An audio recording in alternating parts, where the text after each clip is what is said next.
Om Jesus, Om Babaji, Om Lahe Mahashai, Om Shri Yukteswarji, Om Master, Om Mother,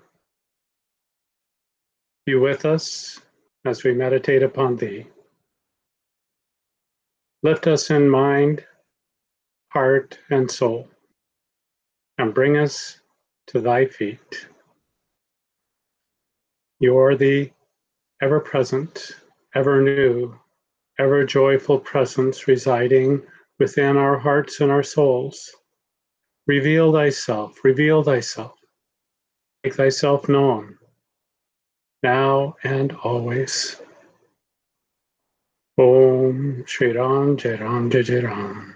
Victory to God, victory to the light.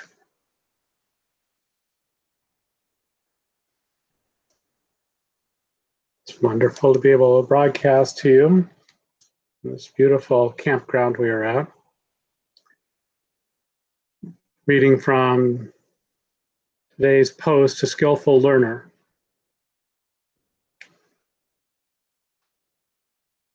In Freud's psychology model, the superegos and the ideals you have from your parents and the world around you.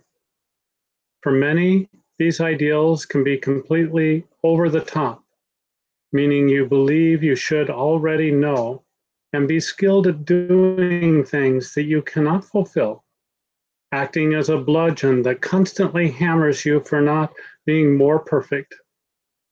When in balance, these ideals can positively make you aspire for and achieve great things in life. Aspiration is an asset, bludgeoning is bad. To find the sweet spot in which you are energized for higher achievements, but avoid self-beating, you must pay attention to when you cross that line into self-castigation. This sweet spot can be thought of as being a skillful learner in life. There are many areas in which you become skillful, and due to karma, some come easier than others. In an earlier time of life, I was backpacking around Europe. I ended up in the Canary Islands living in a beach community. I was learning how to body surf using the human body like a surfboard. Finding a likely wave, I used my arms to paddle and gain speed so that I could ride the wave into shore. The air and water were warm, and it was fun to catch a wave and ride it in. I thought I was gaining some skill when a wave taught me otherwise. It was a great wave. I was on top of it, and it was really moving along. Suddenly, the wave broke underneath me, and I shot out past the wave into midair. I felt like a cartoon character that finds itself suspended in air, knowing that it is about to take a painful fall. And fall I did, down on the hard-packed sand as the wave crashed down on top of me. My nose and arms were quite scraped by the force of the wave driving me into the sandpaper beach. Clearly, I was in an outdoor classroom learning body surfing skills, and I was being taught a painful lesson by the wave. Now, the superego could have beaten me up over making this mistake, or I could have blamed the wave for behaving as it did, or I could have fearfully never gone out again.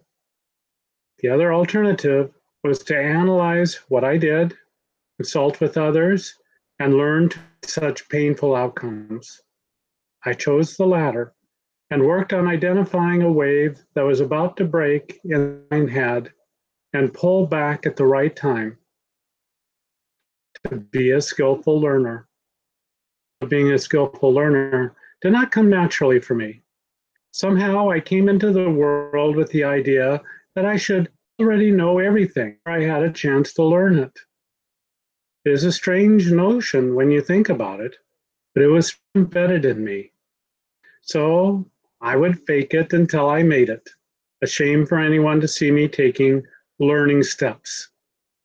I could pick up many things quickly, which helped me maintain the illusion that I didn't need learning steps. And if something did not come easily, then I avoided it. Of course, none of this served me well. And most of all, it did not allow me the joy of beginning something new. making mistakes along the way, learning from the mistakes, and gradually becoming more. It took me a lot of years to be simple, to have childlike innocence when interacting with life. And the spiritual field is fraught with ideas for the super to plaster up on the mind's walls and hold up standards that do not allow for this process of learning. Again, it is wonderful and needful to have ideals to aspire to grow. But when those same ideals are used to bludgeon you for not living up to some perfection, they become harmful. To abandon your ideals is to stagnate, and to mentally self-flagellate yourself for not living up to those ideals is not only a waste of time and energy, but is also a destructive force. The ideal is simple, sincere, to be dedicated and strive for your higher ideals, all the time being a learning machine, becoming more skillful and living up to those ideals with determination and a positive focus that allows you to grow in amazing ways. Learn to identify that sweet spot where you hold up the highest and most transforming ideals. And then be skillful in life. Be right on the learning edge that leads the greatest benefit, that yields the greatest benefit to you and those around you. Sure, you must demand more from yourself. Strive to be more. This is absolutely necessary to make progress. But keep it positive, close to home, and take joy when you note progress and when you fall short of your goals, take notes of your experience. Learn with love and joy in your heart, and in doing so, you will draw invisible forces to aid you in fulfilling the task you have assigned for yourself in this life. You cannot make yourself perfect through self-will. That is not possible. But through valiant and persistent spiritual effort, you can touch the fabric of God's being.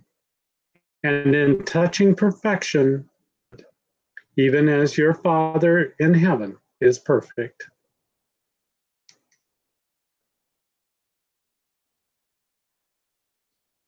These were hard-won lessons for me. As I say, I came into this world with that pattern of thinking that I should have already known, have already been that, should already be able to do it. And to take on the beginner's mind, that we are eternal beginners, that we are God's children, and we are here to explore His vast world and His vast being. And true, life can be a tough taskmaster, as the wave was with me on that beach. And yet, if we look at our lives, we can see opportunity learning, and perhaps we learn even more when life is difficult. This is not to say we need to seek it out. We do not need to seek out difficulties. They come to our door quite nicely all by themselves. Thank you very much. But there is this ideal that we hold in our mind that nothing should ever go wrong in our lives or be a problem or challenge us. And yet, as much as this life does do exactly those things, we continue to keep that thought in mind as if life has gone wrong in some way. If something doesn't go exactly according to plan. But to be a learner and a skillful learner is to really pay attention. To pay attention, you need to have a calm mind. To have a calm mind, you can't be in a state of anxiety or in over anticipation of what is about to happen. The quickest way to a calm mind is through your breath. The yogis discovered this thousands of years ago. You focus upon the ajna, the point between the eyebrows. You focus upon your breath. You breathe. You open. You allow for all that is inside of you to come forward. All the goodness, all the wisdom, all the joy, all the love. It's all there. It is deeper underneath. The thing that I object to about Freud's theory that he had those instincts and impulses, and sometimes they can be ugly, angry, lustful, all the lower things, the things of our, you might say, animal nature. And then there is, and it's the mediator between that and the superego. And the superego is those ideals and ideas that you hold on to. Now, these are not to be put down, these ideals. They are things that can be extremely valuable to us. But we must be able to evaluate what is of value and what is not. We can do some of that through the reasoning mind, but the intuitive mind is even better. And so in the calm mind, we ourselves up to our intuition of God's guidance inside, the higher consciousness. Roberto Assagioli was another psychologist and a student of Freud's for some time. And then he broke away and he used many of the Eastern models in order to inform him about a psychological model. And he wrote Freud, and he says, you like the basement and to explore the basement. He says, that's all right. But there's not only the basement, but the main floor, and you might call the main floor the ego mind. But he says more than that, there's the upstairs. Now, Freud didn't allow for that. He just had the superego, which is ideas that we got from this lifetime. And he interpreted the Old Testament. He was Jewish, so he's focused on what we call the Old Testament. And he focused on the Old Testament, and he said, these descriptions of God are like the descriptions of angry father most of the time. They're projections of our own need to please our own father. And he had said that a wise man defeats his father. In other words, you go beyond those things of the superego that you imbibe from the world around you and from your parents. And it is true to a certain extent. All of that is true. But Assagioli went on and he said there is an attic and in the skylight. And the skylight lets in light. And he allowed for this higher consciousness, the super consciousness, not the ego. And the super consciousness is very different because it is God consciousness. It is the purity, it is the light. It is the place where inspiration comes from. How do we explain prophets that have come from God? Now, not all of them have been wonderful, but the real ones are. And they speak with a truth, they speak with a certainty that transcends the things of the mind, things that they simply imbibe from the world. They have a direct pipeline to God. And as a result, they are able to give forth their wisdom, their light. Sometimes it comes in forms of warnings, to shape up, to really make an effort to do things better. It's not wrong to aspire. In fact, it's absolutely necessary of that edge where we drop off and suddenly we're beating ourselves up for not doing it perfectly. Certainly, we must hold ourselves accountable. But when we are in the calm mind, the intuitive mind, we don't go over that edge. We don't condemn ourselves. And in this, I would agree with Freud. So much of the language of the Old Testament is like an angry father, somebody who is jealous, somebody who is vengeful, someone who is, and so on. Where is the love? Where is the tenderness? Where is the encouragement? Now, sometimes you get it, but where you really get it is when Jesus came. Now, there may have been others before him as well, but he really brought forth a new image of God, a loving God, a forgiving God, a God who would make us feel the moment we walked into his home. Somebody who's not sitting in some antiseptic corner of the cosmos handing out smokes and smites, but one who is in our corner, who wants the best for us, who can be stern when we need to be stern with, but also who is loving and is always looking out for our best. This is a new image, a new era. And it's something to really embrace, because there's some part of us who stays in the Old Testament, who has that severe attitude towards ourselves. Now, it's usually ourself towards ourselves.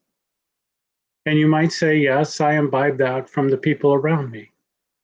But I know, for instance, in my own case, I brought it with me. Now, it was reinforced by the environment I was in. But it was something that I had with me. There's a reason why we interact with the world in the way that we do. You look within any family, and one child will respond quite differently from the other children about their parents and about their environment. Later on, as adults, they'll tell stories of what it was like being children, and you would swear they didn't even grow up in the same family. They have such different versions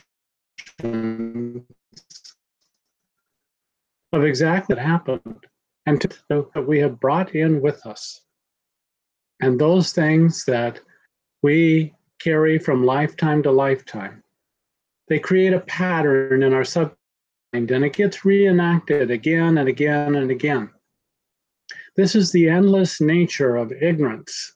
If we don't change it, we have to go to work on ourselves. And this is something that Mother emphasized and Master emphasized time and again. We do have to strive. We do have to make the effort to change the patterns. Otherwise, our default will just to be going along with how things have always been.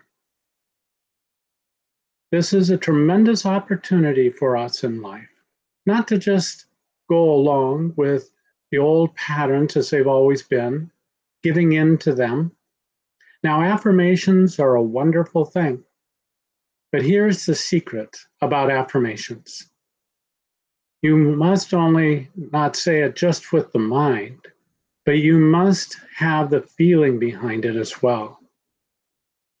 If you are saying it with your mind only, I have all abundance. Abundance comes to me. I have everything that I need, comes freely to me. And you're thinking that in your mind and you're affirming it over and over again. But on a feeling level, you don't feel that way. You feel like you never get what you have coming, that there is not enough in this world, that everybody else seems to get more and you get less. And so that feeling level is stronger than your thought level and will polarize you against anything that you're trying to affirm for yourself. So we have to believe in what we are affirming. We have to feel it. And so find that place inside of you. Now, Papa, when he was chanting God's name, he would also affirm all the attributes of God. Oh Lord, you are all loving, you are all powerful, you are the author of everything that happens in this world. You are my all and all and all, and so on, as he is chanting the name of God. And in this way, he is focusing his mind on the highest and the purest. He was invoking that into himself to it, affirming it with every fiber of his being. And so for us to emulate him, we must also do it with every fiber of our being. But again, if there's some part of us who's thinking otherwise, well, that's not really how it is. And look, my body is in pain, or I don't have enough, or I have these various difficulties. That's what we end up affirming with our mind. Those are the affirmations that we're actually repeating to ourselves, and they will be stronger. So you go to yourself, you see where you have that felt sense, where it's not all the way to be, and your beliefs you would like. Then you go to work on yourself. Now, how can I change this feeling? This is an old feeling. And you may even have memories that come up from other lifetimes where that feeling got generated and reinforced time and time again. As I sometimes say, it's been a rough couple of thousand years. And the things that we've gone through, the lifetimes that we have lived, have not all been easy. There's been much deprivation. There's been much sickness and illness that had no cure to these diseases. There has been oppression from above and below and all around us. And so it's easy to understand why we have been programmed into these counter ways of thinking that God is all powerful, that He is ever present, that He is always with us. Now, all of that is true. God has always been with us. He has always been present with us. But because of our overly fixated attention upon this world, we have neglected God. We have shut Him out at crucial times in our life. If you will observe, there are lives of saints who go through pretty rough times. And what makes that individual a saint is that they keep their mind on God even when things are difficult. You think of St. Francis and all of the difficulties that he went through in his life. You think of Ramakrishna. Ramakrishna is an interesting one because he had this childlike attitude with God. One time he was in a state of ecstasy and he fell down and he broke his arm. Anyone who's broken bones knows it can be quite painful for quite a long time. And so his arm would be pulsating with pain. And he would just talk to God. And he said, God, why are you making my arm hurt like this? Or he would ask other people, is doing this to me? Why is he making my arm hurt like this? And he's just very childlike in this way. But you will notice that he was not just simply bemoaning his own fate, that he was taking it to God. Why, God? Why are you doing it this way? That is the secret key to the life and the mind of a saint. Always focused upon God. They always take everything to God. God, I was trying to do my best. And here you had everything turn against me. And I've had one difficulty after another. Master used to ask different astrologers that he would meet. And he says, you select my worst times when you say I shouldn't start a certain project. And I will start that project and I will finish that project. And Master would say, absolutely. He seemed to come up against uncommon difficulties when he was being challenged to do it at a difficult time. But he was determined to master himself. He was a great Raja, and he marshaled all of his will, and he marshaled all of God's will. He accessed everything inside of him in order to accomplish what it is that he wanted to do. I saw Mother do that. Mother would sometimes stay focused on something, and I'd think to myself, well, that's just not going to happen that way. But she focused on it, and somehow it all came out right, exactly the way that she wanted it to. For so many years, she was in such a difficult physical condition. And she kept on saying, I want this body to work the way that it did before. And you looked at her, poor thing, it'll never do it. And yet she recovered so much, not 100%, but she recovered so much of what she had done before, more than anybody had thought that she would. One time, she was in very desperate straits. She was in the hospital. The family was there surrounding her, and the doctor was talking to the family and said, I don't think she's going to make it through the night. And her son, Gary, said, you don't know my mother. Not only did she make it through the night, she continued for many years after that. One time, Mother was going up to Victoria in Canada, and she started to have a heart attack. And she went inside and she focused on her breath, and she focused on her heart, and she brought it under control.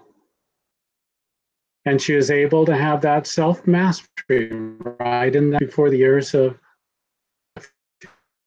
You see, she had so many physical problems all through her life. She used to enumerate how many operations she had, well over 20, I know, and of all different sorts. One time she had oral surgery, and the fellow really messed it up. She ended up having to go to another surgeon, and the other oral surgeon wanted Mother to sue the first one because apparently this wasn't the first time that he had messed something up so badly, and he wanted him out. But somehow Mother inside of her, God inside of Mother, did not feel to launch into a lawsuit with this oral surgeon. Perhaps she took some of his karma for him. You know, it can work like that. It's such a fascinating thing when you go beyond all the things of this material realm and you focus on the spiritual realm, absolutely. And God guides you. Sometimes He has you step into the ring and you have to do battle with whatever forces are going there. One time, Mother was helping a devotee who was going through spiritual experiences, and that devotee got caught in a charismatic church. And they came to the devotee's house and they saw these books on Eastern religion and they got rid of all of them. And then they started speaking against Mother and saying that she was part of the devil. And she actually had 3 congregations who were all praying against her. And she felt the effect of all these prayers because they were negative and they were out to destroy her. But her faith and her reliance upon God and gurus was greater. And she endured all of that and she came through it. She came through. She had these problems. She had these problems that in whole congregations praying against her. She had times when the organization that Master had formed would say the most vile things against her. If somebody wrote into the organization, they would write back and said Mother was full of ego and she was this and that and the other thing. And it wasn't nice. It wasn't good. And it wasn't true, most of all. But Mother had transcended all of that. She didn't engage in that. She said, if you go down to the organization, because they have wonderful grounds, and Master, of course, had been there, as well as other great saints. And she would say, if you go there, don't bring it up that you're with me. Now, one time, I was in a position where the person had asked me, well, you must be a Kriyaban, you must be practicing. And they asked me 3 times, and after the 3rd time, I said, well, I'm with Mother Hamilton. And in the first case, it had been a nun who, during his lifetime. And she said, oh, yes, I remember Mildred. And please give her my regards. And she is very sweet about it. Well, I was at a bookstore at another time. And the woman was saying, well, you must be a Kriyaban, you must practice. And she was standing behind the cash machine there while I was purchasing something. And again, she asked me 3 times, and I felt, well, if she asked the 3rd time, then I'll tell her. I said, I'm with Mother Hamilton. She's my guru. Master is my Param guru, meaning my guru's guru. And she shot at me like a cannon. And she said, no, that's not possible. Master was the last guru. And it felt like a punch to my solar plexus. And it disturbed me. And I went away and I was staying in my little camper van. And I was on the beach there at what the surfers call Swami Beach. And I was staying there and I was still disturbed that night. And so I picked up the Bible and I opened it. And I can't quote you verbatim, but it was St. Paul saying something to the effect that I hear that some of you are arguing about who you were baptized by. Some were baptized by me and some were baptized by others, and you're arguing about that. Said, I tell you, the only thing that is important is the Christ. Now, that's a very broad paraphrase, but it's how I remember it. And it resolved the question for me. God is the only thing that's absolutely important. All of these other things, these details, they sort themselves out.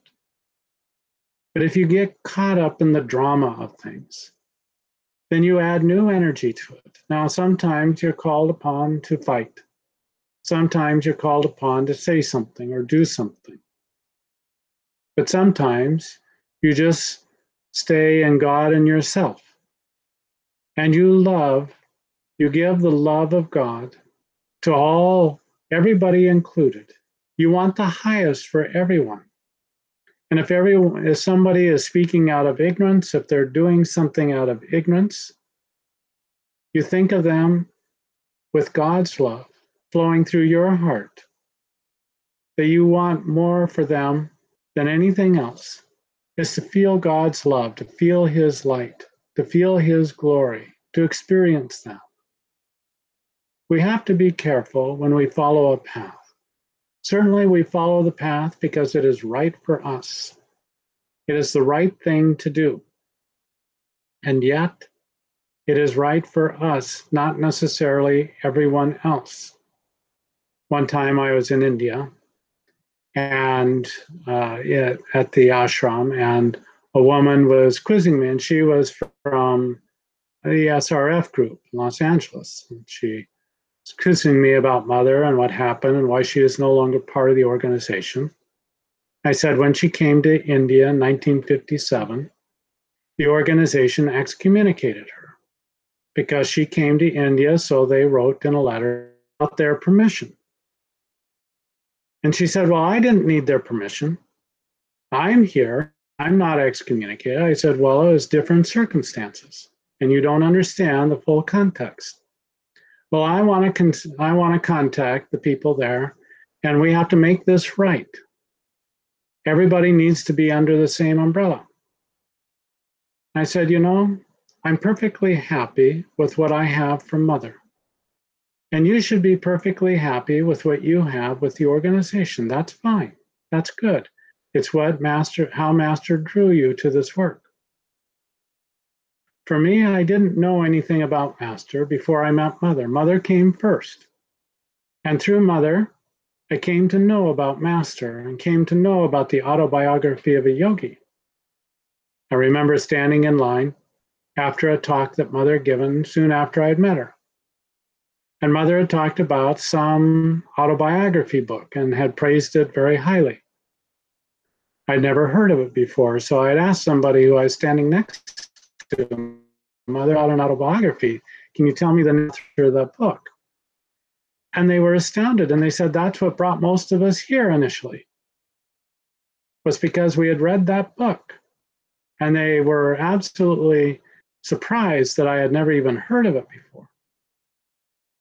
I recognized God in Mother. I recognized the power of God in Mother, the love of God, the light of God. She transformed me from my first meeting with her. And she did it in such a way that my life was never to be the same. And so my focus was upon Mother. And so she would tell me stories about different ones, not only different ones of Master's disciples, but other God men and God women, usually ones who didn't measure up. And I think to myself, Mother is like Mount Everest. And she's looking around and she's saying, well, this peak isn't quite as tall as this one. And this one's not as tall as that one. I said, that's fine, but I'm down on sea level. And they all look pretty tall to me. But I took her instruction because there was a lesson in everything that she taught, everything that she said. When she was talking about how another master, she was putting out a roadmap for me to be a warning, a guide, so that I would know how to measure myself as I grew in God consciousness. And was I getting caught up in any of the things that these other masters had failed to pass, lessons that they had failed to pass? So you see, everything that the Guru does is a lesson to us. Now, sometimes we don't understand it right away. There were things that Mother did, there were things that she said that were many, many years before I came to understand the fuller context for it. And some things I just had to put onto the back burner because I didn't have the experience, I didn't have the capacity right then to understand what she was talking about. But later on, those very same sayings would come to me, and I would realize them in a new and a deeper way. This is the way that it is. She talked about our path, and in the picture that I put with the posting was at Deer Park. And Deer Park is a wonderful place. It's in Sarnath, near Banaras or Varanasi in India. And it is said to be where the Buddha gave his first sermon. And he gave it on the Four Noble Truths. And the first noble truth is that life is suffering. Now you think that's a pretty tough message to start out with. But he was a Jnani. And Jnanis look at this world and they say, this is delusive. This world is not real. There is a higher reality that I have realized, and I want you to get it. The idea that this world is your all in all. It is going to do nothing but cause you suffering. And so then he went on there. And how to use the mind. That is what the Jnani does. It uses the mind in order to be able to sift out what is real from what is unreal. Now that the mind cannot conjure up what is the ultimate reality, that can only be revealed. But the mind can keep sifting away what is not real, and we all must use discrimination, Jnani, in our path to God. We must be able to rule out what is not God. Sometimes it is done with the reasoning mind, and sometimes with the superior intuitive mind. And we just know that something isn't true. Now, one of the things that Mother and Master and Papa taught was that the Buddha had a certain perspective. The Jnani is ultimately a negative path in this sense. It is filled with what God is not. The Bhakti is very different. The Bhakti focuses on what is God, the attributes of God. God is all love, all purity, all joy, all light. And you just think about it in your own mind. Think about the effect it has on you if you start thinking, God is not this and he's not that. And you keep weeding out what is not God. Now, eventually, as you take away what is not God, God will be revealed. The truth, the reality of it, not our projections, not our ideas, not somebody else's ideas, but the reality of God stands forward. But when you think about the attributes of God, you begin to focus on those positive things. You see yourself imbued with that light, that life, that intelligence. And you invite it into your being. Now, in the beginning, this is a mental exercise in God's name. But quickly, very quickly, you can start feeling the bliss of God, the love of God, the light of God. And it gives you this absolutely positive mental view, not only of yourself, in the sense that you're discovering these attributes in your true self, but you start to see it in the world as well. Different path from the Jnani. And so this is the path that we are taught. To go down within and without. This will make you positive in your orientation to life. That it is true, you have to weed out. It's not that everything that happens in your life is of God in the sense that it can take you towards God. You will find temptations. You'll find elusive aspects to this world, many of them. And it is important that you weed those out, that you use your discrimination. But basically, and underneath it all, you are affirming and looking for the attributes in God in all that you do. Think of Papa when he wandered all over India and how he found God. And so many times, God and individuals, they discover God in themselves. They would lighten up. They would change their behavior. They would change their thinking because this great God man had seen God inside of them. Think of how you interact with this world, and when somebody doesn't treat you well and you get caught up in the drama. Now, it doesn't mean that you have to be a doormat and let anybody treat you any way they want.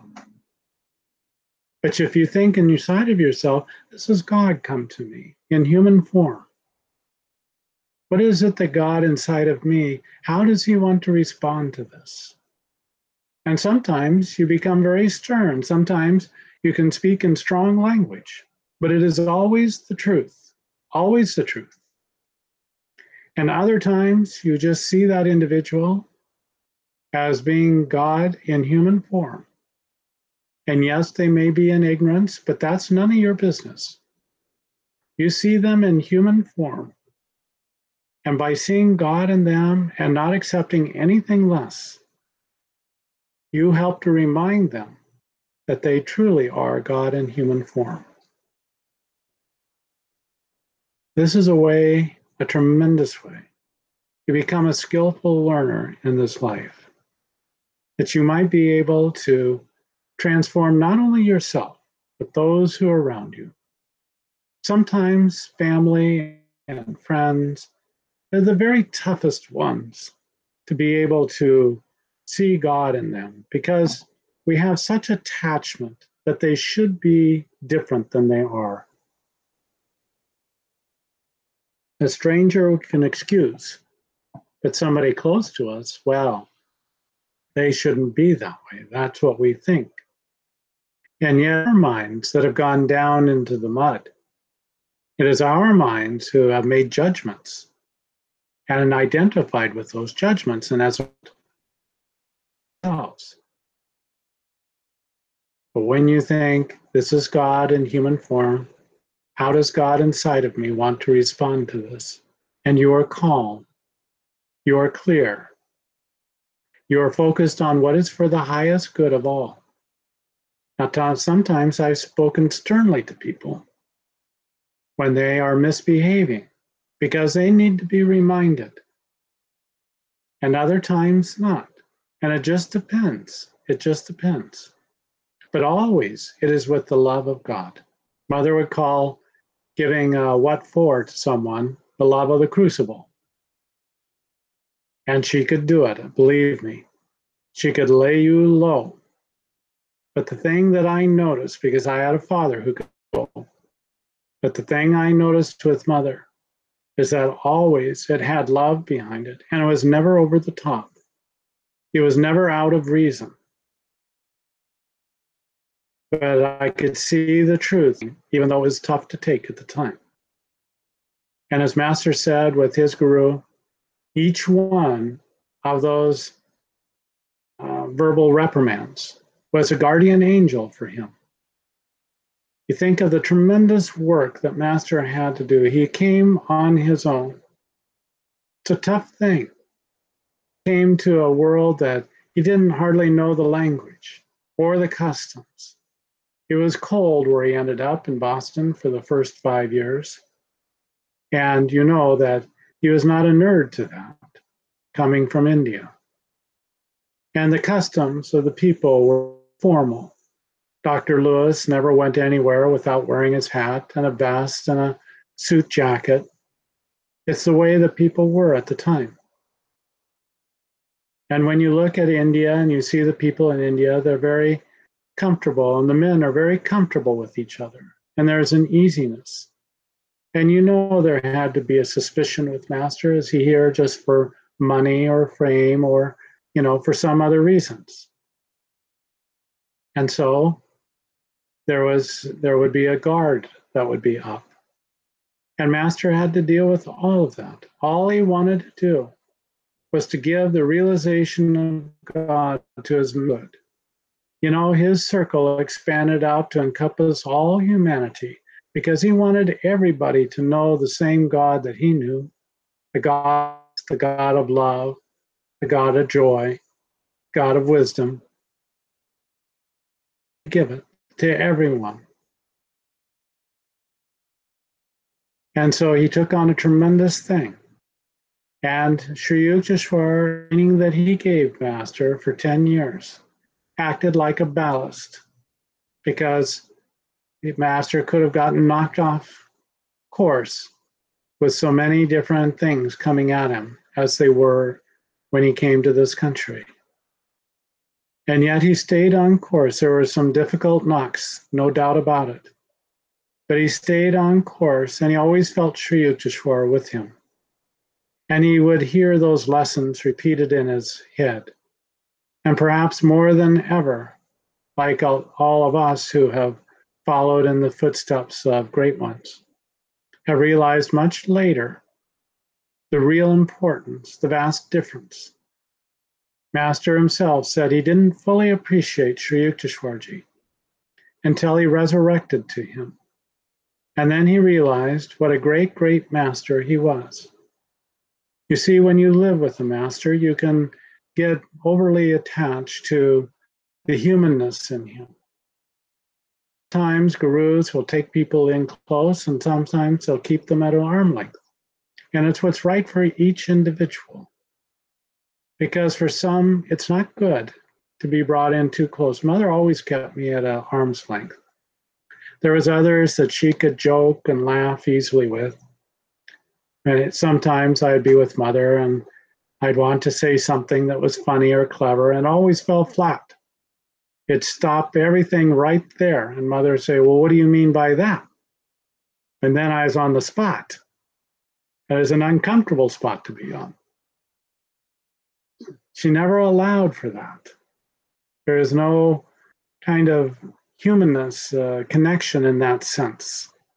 She was always very loving towards me, but it was always very clear that she was the guru and I was out there a little bit. But you know, I always knew the reason why I came to Mother. I knew that I was there for my God realization and that Mother was doing what is exactly right for me to bring me into my own state of God realization. That's what the guru does. That's their only purpose. And so when we trust that, when we know that deep in ourselves, then whatever the guru does towards us is all right. Because that is God in human form that has come to take us from the human to the divine. And it's not an easy path. It's not an easy path at all. But the guru makes it possible. Grace makes it possible. Master used to say that guru does 1/3, God does 1/3, and that leaves 1/3 for the devotee. But the devotee must do their 1/3. It's an interesting way of thinking about it. But the guru is always working, always striving, always attuning to the one infinite Lord. And through that, whatever they do and say is right for the devotee, even if it's something that apparently is wrong. Because that's what is needed in that moment for us as devotees. I remember when Mother was having strokes and she would tell me something, and I've seen this in other people who've had strokes, so there's a very human element to it. And she thing had happened. I had been there, and I knew it hadn't happened that way. And I said, well, Mother, that's what happened. And she would square off with me. She said, no, this is exactly. And I thought, well, what am I going to do? I'm not going to say an untruth to her. Say to her, well, you remember it that way, and I remember it my way. And she would let it go right away, but other people would keep on insisting that the way that they saw it was true, which in a sense it was. And mother wouldn't let it go. She'd keep going with it. So never speak an untruth, but sometimes you can let things go. Sometimes you can find a way that it's not so bad. You don't have to get the whole world to agree with you. Wouldn't it be nice sometimes, we might think. But you know what? I think we get a little bit bored with life if that were the case. We like a little contest now and then. We like to be able to test ourselves against things. So God has given us this world.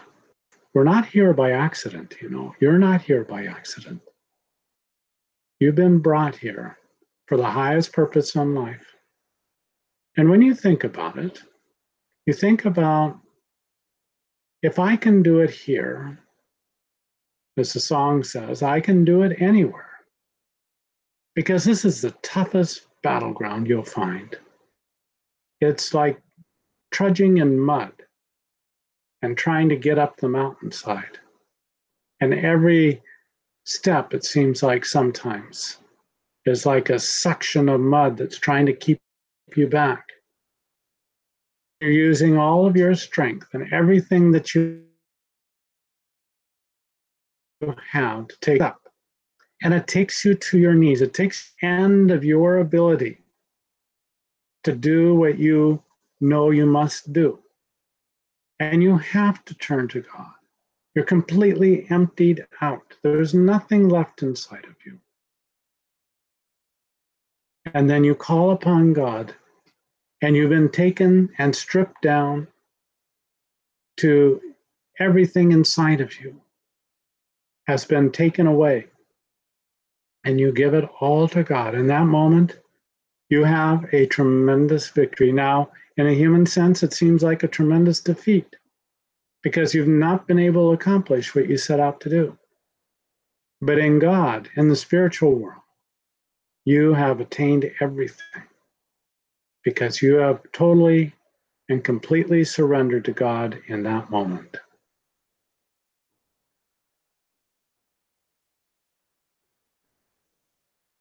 So let us become skilled learners, not filled with shame, not filled with fear, but what is my lesson here? Let me calm my mind so that my reasoning mind works best and I'm open to my intuitive mind. And let me give it all to God. And when we do that, we will grow, I guarantee it. And we will continue to grow in that humility, in that desire to serve, in that desire to know the truth. God will give you everything as you give him everything. You give it to him first, and then he gives it to you. So with that in mind, I feel all the love of God flowing out of my heart, flowing to you. You know, in spirit, there is no such thing as time nor space. It is instantaneous. It is right here. It is right now. And we can feel that love of God as it transmits its waves on waves of God love and God light. And it can be instantly felt anywhere in this world. And I feel it so greatly pouring through this heart. It is not my love, it is God's love. And he gives it in such great abundance so that we might receive and then we might give it in return. And it just builds and builds and builds until there is nothing else but that. God alone, God alone, God alone.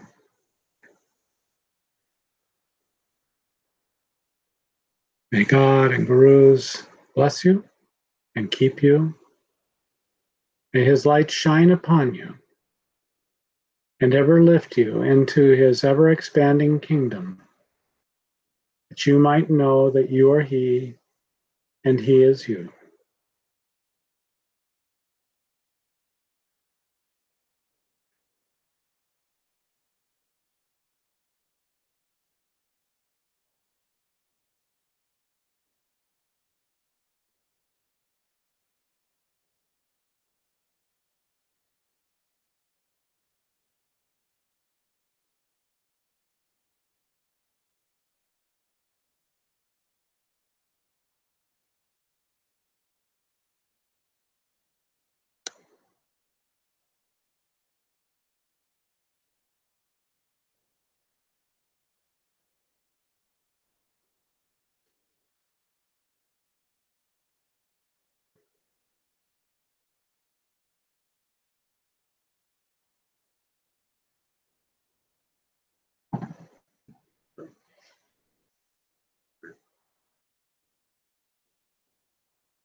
Bow to the great light within you.